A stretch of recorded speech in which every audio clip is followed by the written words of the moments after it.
Центарот за локална самоуправа го критикува планот на Белград да ги отстапи автобусите Соларис на Скопје и другите градови во Македонија, нарекувајќи го потегот произволен и штетен.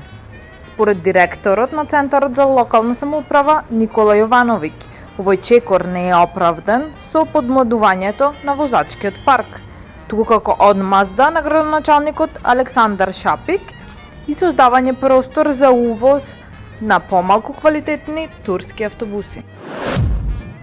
Општина Газибаба започна мерење на концентрацијата на цврсти честички од 2,5 микрометри на две локации, урбана во Железара и рурална во Јурумлери. Мерењата ќе се изведуваат континуирано во текот на 10 дена во сите сезони за анализа на квалитетот на воздухот. По завршувањето на мониторингот ќе биде изработен извештај со предлог мерки за подобрување на амбиенталниот воздух. Фестивалот на виното Вино Скоп ќе се одржи од 31 октомври до 2 ноември на плоштадот Јадран во Скопје. Посетителите ќе имат можност да уживаат во дегустации на врвни вина, музика и храна. Повеќе информации за програмата ќе бидат објавени наскоро. Во општина Карпош денеска во 19 часот ќе се одржи трибина за женското здравје со доктор Катерина Станкова Николова.